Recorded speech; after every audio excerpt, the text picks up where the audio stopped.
Hello दोस्तों, स्वागत है आपका हमारे यूट्यूब चैनल में। आज की वीडियो में हम प्रश्नावली 3.3 के प्रश्न क्रमांक 3 का चौथा, पांचवा और छठा सवाल करने वाले हैं। इससे पहले वाली वीडियो में मैंने इसका पहला, दूसरा और तीसरा सवाल किया था, जिसका लिंक मैंने डिस्क्रिप्शन में डाल दिया है। आप वहां से जाकर वो वीडियो देखें। और अगर आप चैनल पर नया है तो चैनल को सब्सक्राइब करके बेल आइकन को प्रेस करें। तो प्रश्नावली 3.3 के तीसरे का चौथा क्वेश्चन हमें दिया हुआ है। एक नगर में टैक्सी के भाड़े में एक नियत भाड़े के अतिरिक्त चली गई दूरी पर भाड़ा सम्मिलित किया जाता है। यानी अगर आप टैक्सी में बैठते भी हैं तो आपका कुछ भाड़ा लग जाएगा। उसके बाद आप जितने किलोमीटर चलेंगे उसके उतने किलोमीटर के लिए आपको अलग से भाड़ा देना होगा। तो 10 किलोमीटर दूरी के लिए भाड़ा 105 तथा 15 किलोमीटर की दूरी के लिए भाड़ा 155 है। नियत भाड़ा तथा प्रति किलोमीटर भाड़ा क्या है? एक व्यक्ति ने 25 किलोमीटर की यात्रा के लिए कितना भाड़ा दिया? तो प्रश्न क्रमांक तीसरे का चौथा, माना नियत भाड़ा यानी सिर्फ टैक्सी में बैठने का भाड़ा आपका x तथा प्रति किलोमीटर भाड़ा y है। यानी जितने भी किलोमीटर चलेंगे उसके लिए आपको प्रति किलोमीटर y रुपए का भाड़ा देना पड़ेगा। तब प्रश्नानुसार देखिए, नियत पर 10 किलोमीटर के लिए वो देता है 105 रुपए। तो ये नियत भाड़ा तो उसका लग ही गया टैक्सी में बैठते ही, प्लस उसने 10 किलोमीटर दूरी तय की तो उसका लगा 105 रुपए। ये हो गया हमारा समीकरण एक। इसी तरीके से जब उसने 15 किलोमीटर की दूरी तय की तो x यानी उसका बैठते ही x तो नियत भाड़ा तो लग ही गया, प्लस उसने 15 यानी 15 किलोमीटर का भाड़ा दिया। तो ये हो गया हमारा 155। ये हो गया हमारा समीकरण 2। अब जैसा हम प्रतिस्थापन विधि में करते हैं, समीकरण 1 से x का मान निकालने पर, समीकरण 1 से हम x का मान निकालते हैं तो x प्लस 10y बराबर 105। ये हमारा समीकरण 1 था। तो x बराबर 105 माइनस 10y, तो 105 माइनस 10y ये हमारा x का मान आ गया और इसको बना दिया हमने समीकरण 3। अब जैसा हम प्रतिस्थापन विधि में अभी तक करते आए हैं, समीकरण 2 में x का मान रखने पर, समीकरण 2 में अब हम x का मान रखेंगे तो x प्लस 15y बराबर 155। ये हमारा समीकरण 2 था। तो x की जगह हमने रखा 105 माइनस 10y और प्लस के 15y ऐसा ही और बराबर में 155 ऐसा ही। अब देखिए 105 हमारा वैसा ही, प्लस ये माइनस के 10y और ये प्लस के 15y, माइनस के 10y प्लस के 15y। एक संख्या माइनस की है, एक प्लस की है, इसलिए हम बड़ी में से छोटी को घटाएंगे। तो 15 में से 10 गए तो हमारे बचे 5y, क्योंकि 15y हमारे प्लस के थे यानी बड़ी संख्या प्लस की थी, इसलिए ये भी हमारा प्लस का आएगा बराबर 155। अब 5y बराबर 155 माइनस 105। ये 150 LHS में प्लस के थे, RHS में आए तो माइनस के हो गए। यानी 5y बराबर 155 में से 105 गए तो बचा हमारा 50। यानी y बराबर 50/5। ये 5 गुणा में था y के साथ, इस तरफ आया तो बटे में हो गया, 5 धम 50।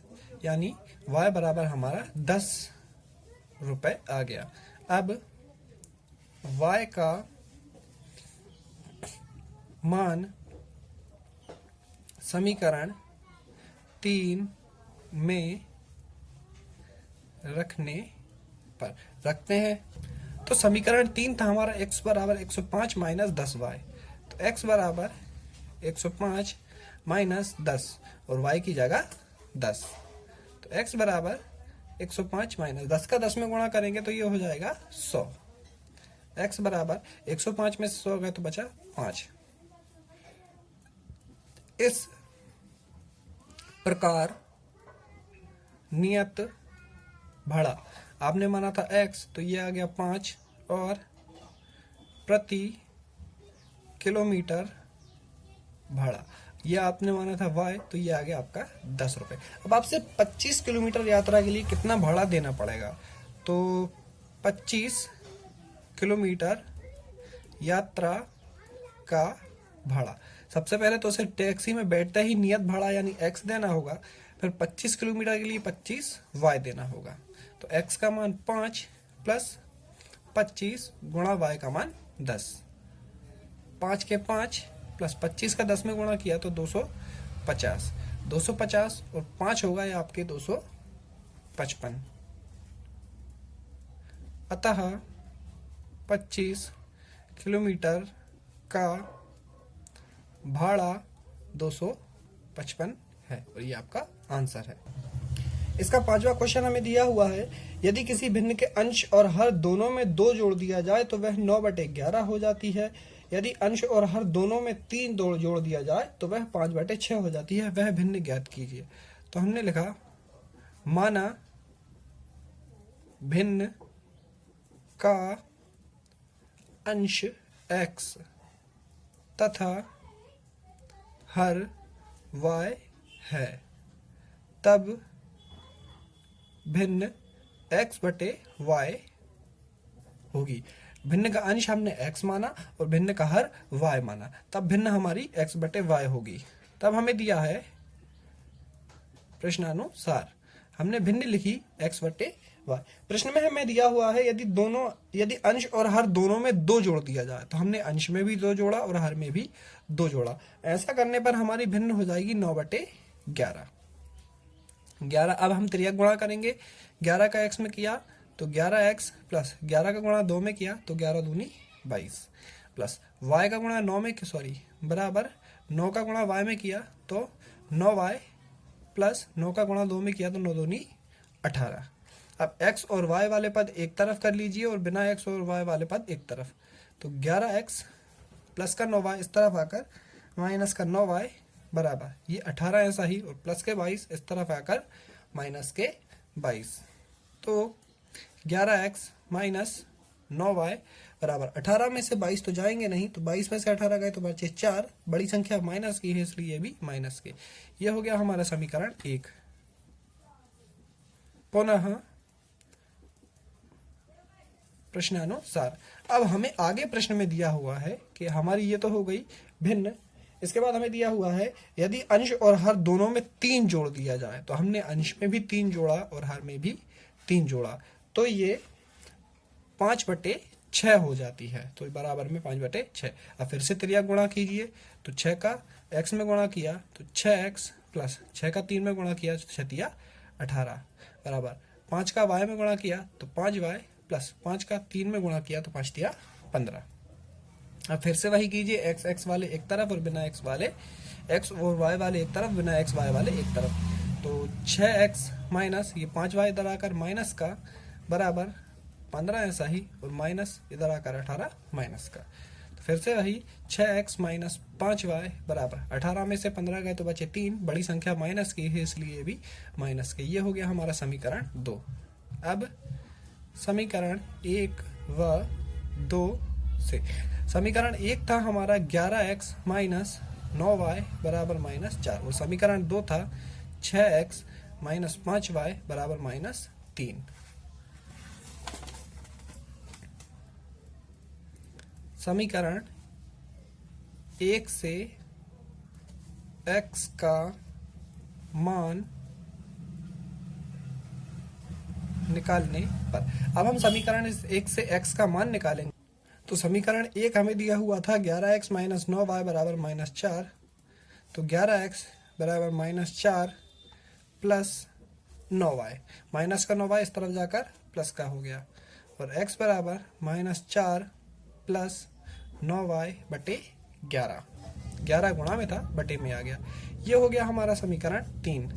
अब जैसा हम प्रतिस्थापन में करते हैं, x का मान समीकरण 2 में रखने पर, समीकरण 2 हमें दिया हुआ है 6x माइनस 5y बराबर -3, तो 6 ऐसा ही, x की जगह -4 प्लस 9y बटे 11, और ये माइनस का 5y ऐसा ही बराबर -3। 6 का 4 में गुणा किया तो -6 चौके 24 प्लस 6 का 9 में गुणा किया तो 6 9 में 54y माइनस 5y बराबर -3। और इन दोनों के बटे में था 11 तो ये 11 ऐसा ही। अब इसके बटे में लगाया 1, 11 और 1 का हमारा एलसीएम आया 11।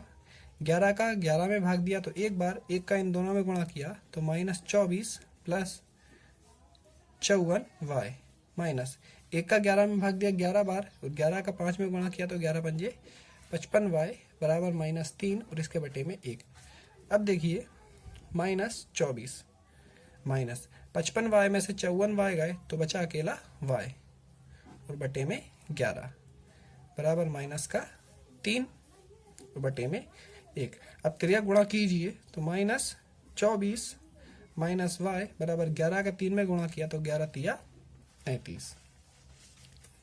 अब -y बराबर -33 प्लस 24, माइनस का 24 इधर जाकर प्लस का हो गया तो -y बराबर 33 में से 24 घटाए तो बचे -9, क्योंकि बड़ी संख्या माइनस की थी इसलिए भी माइनस का आया, माइनस से माइनस कट गया यानी y बराबर 9। y का मान हमारा निकल कर आ चुका है। अब y का मान रखेंगे हम समीकरण 3 में, तो y का मान समीकरण 3 में रखने पर, समीकरण 3 था हमारा x बराबर -4 प्लस 9y बटे 11, तो x बराबर -4 प्लस 9 और इस y की जगह हमने रखा 9 बटे 11, तो x बराबर -4 प्लस 9 का 9 में गुणा किया तो 9 में 81 बटे 11, तो x बराबर 81 में से 4 गए तो बचे 77 बटे 11, 11 से काटा तो 11 7 77 यानी x बराबर 7। अब x का मान आ गया 7 एवं y का मान आ गया आपका 9। आपसे भिन्न पूछी गई थी, अतः वह भिन्न आपने मानी थी x बटे y यानी 7 बटे 9 और ये आपका आंसर है। इसका छठा क्वेश्चन हमें दिया हुआ है 5 वर्ष बाद जैकब की आयु उसके पुत्र की आयु से 3 गुनी हो जाएगी। 5 वर्ष पूर्व जैकब की आयु उसके पुत्र की आयु की 7 गुनी थी, उनके वर्तमान आयु क्या होगी। तो इसके लिए हल बराबर माना जैकब की वर्तमान आयु x एवं पुत्र की वर्तमान आयु y, ये हमने लिख लिया। अब देखिए, अब हमें इनकी आयु में 5 वर्ष बाद का रिलेशन दिया हुआ है, तो हम इनकी 5 वर्ष बाद की आयु निकालते हैं। तो जैकब की आयु हो जाएगी x प्लस 5, क्योंकि वर्तमान आयु में 5 जोड़कर हम आज 5 वर्ष का आयु निकाल सकते हैं। फॉर एग्जांपल, यदि आज आप 15 वर्ष के हैं तो 5 वर्ष बाद आप 20 के हो जाएंगे, यानी आपने आज की आयु में 5 वर्ष जोड़कर 5 वर्ष बाद की आयु निकाल ली। इसी तरीके से जैसे आज जैकब x वर्ष का है तो मैं x में 5 जोड़ दूं तो इसकी 5 वर्ष की आयु निकल ही आएगी। इसी तरीके से पुत्र की आयु बराबर y प्लस 5।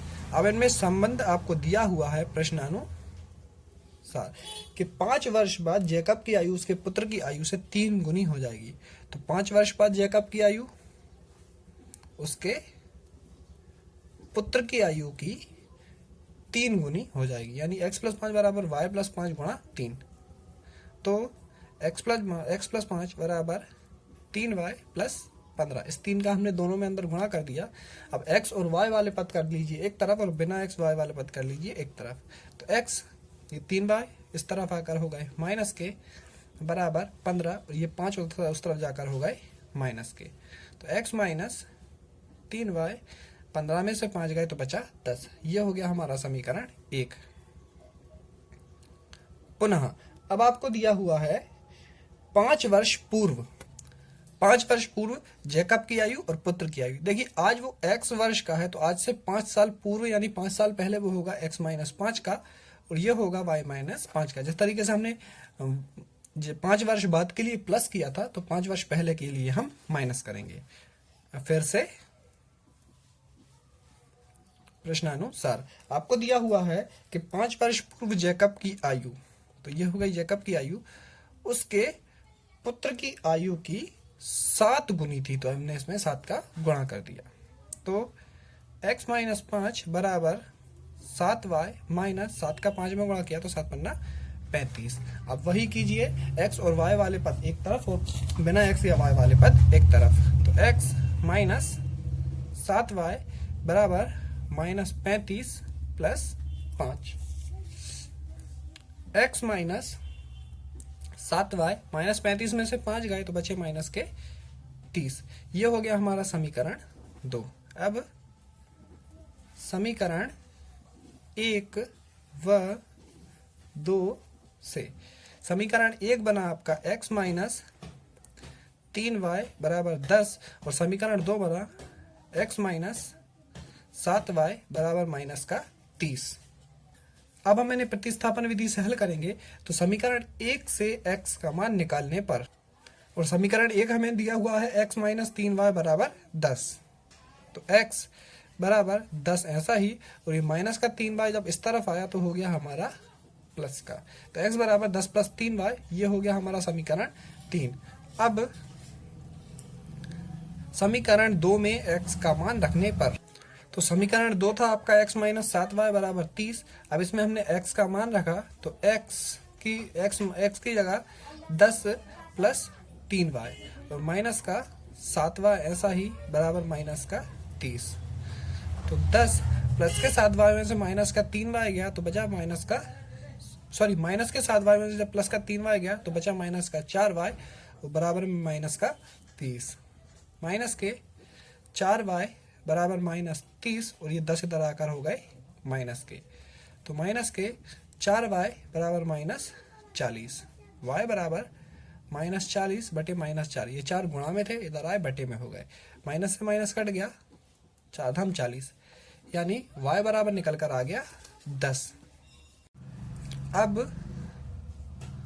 y का मान समीकरण 3 में रखने पर, और समीकरण 3 था आपका x बराबर 10 प्लस 3y, तो x बराबर 10 प्लस 3 गुणा y की जगह 10, तो x बराबर 10 प्लस 3 का 10 में गुणा किया तो 3 धम 30, यानी x बराबर 40।